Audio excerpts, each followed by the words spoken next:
Bienvenue à toi mon frère, ma sœur. Aujourd'hui, nous allons découvrir ensemble un secret puissant que Jésus a révélé, comment rester fort dans l'épreuve grâce au pouvoir de la prière et de la persévérance. Trop souvent, la vie nous frappe de plein fouet. Maladie, trahison, solitude, manque de moyens. Pourtant, Jésus nous a montré que la vraie force ne vient pas du monde, mais de la communion avec le Père. Alors, reste bien jusqu'à la fin, car ce message peut transformer ton regard sur la souffrance et te redonner l'énergie spirituelle dont tu as besoin. Abonnez-vous, partagez la vidéo et laissez votre réponse dans les commentaires. Jésus, l'exemple de la force dans l'épreuve.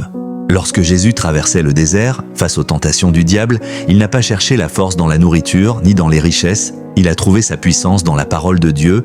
L'homme ne vivra pas de pain seulement, mais de toute parole qui sort de la bouche de Dieu. Matthieu 4,4. Ce verset nous enseigne que la vraie force ne dépend pas de nos circonstances, mais de notre connexion à Dieu. Même lorsque tout semble perdu, la prière devient notre arme invisible. Jésus priait souvent seul, sur la montagne ou dans le jardin de Gethsémanée, pour recevoir la paix du Père avant d'affronter la douleur de la croix. Quand tu passes par une épreuve, rappelle-toi, la force de Jésus est déjà en toi. Tu n'as pas besoin de prouver quoi que ce soit. Tu as simplement besoin de t'agenouiller, d'ouvrir ton cœur et de dire « Seigneur, fortifie-moi ». Le secret caché, la prière persistante. Le secret de Jésus, c'est la persévérance dans la prière. Pas une prière mécanique, ni une répétition vide, mais une conversation sincère avec Dieu. Jésus a dit dans Luc 18:1, « Il faut toujours prier et ne pas se décourager. » Beaucoup abandonnent parce qu'ils ne voient pas de résultats immédiats. Mais la foi, c'est croire avant de voir. C'est dans l'attente que Dieu travaille ton cœur. Chaque prière, même silencieuse, même remplie de larmes, monte jusqu'au ciel. Elle devient une graine,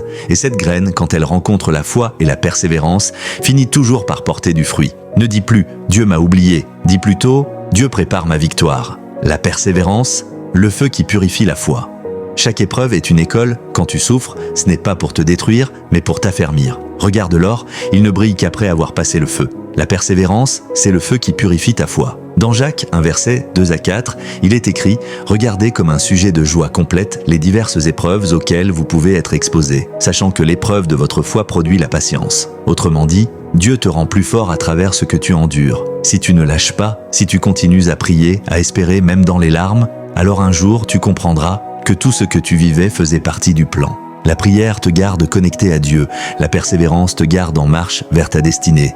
Quand tu ne sais plus prier, il arrive des moments où les mots ne sortent plus, où la douleur est si lourde qu'on ne trouve plus la force. Mais même le silence, devant Dieu, est une prière. Dans Romains 8, verset 26, il est dit « L'Esprit lui-même intercède par des soupirs inexprimables ». Cela veut dire que quand tu ne peux plus parler, le Saint-Esprit parle pour toi. Alors, ne fuis pas la prière quand tu es faible. C'est justement là que Dieu veut te rencontrer.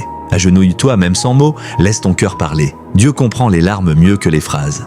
La victoire par la foi. Être fort dans l'épreuve, ce n'est pas ne jamais tomber. C'est se relever à chaque fois parce que tu crois que Dieu n'en a pas fini avec toi. Souviens-toi de Jésus sur la croix. Il a souffert, mais sa douleur a ouvert le chemin de la résurrection. Ta victoire ne se trouve pas dans la facilité, mais dans ta fidélité. Continue à prier, même si tu ne vois rien. Continue à persévérer, même si tout semble contre toi. Parce que celui qui s'attache à Dieu ne sera jamais abandonné. Mon frère, ma sœur, retiens ceci. La prière et la persévérance ne sont pas des options. Ce sont des armes spirituelles. Quand tout s'effondre autour de toi, n'oublie pas que Dieu reste le même. Il t'entend, il te voit, il t'aime. Le secret de Jésus pour rester fort, c'est de ne jamais se couper du Père, même dans la douleur. Alors aujourd'hui, relève la tête. Ton épreuve n'est pas la fin, c'est le commencement d'une nouvelle force. Abonnez-vous, partagez ce message avec quelqu'un qui traverse un moment difficile et laissez dans les commentaires ce que Dieu vous a déjà appris dans l'épreuve.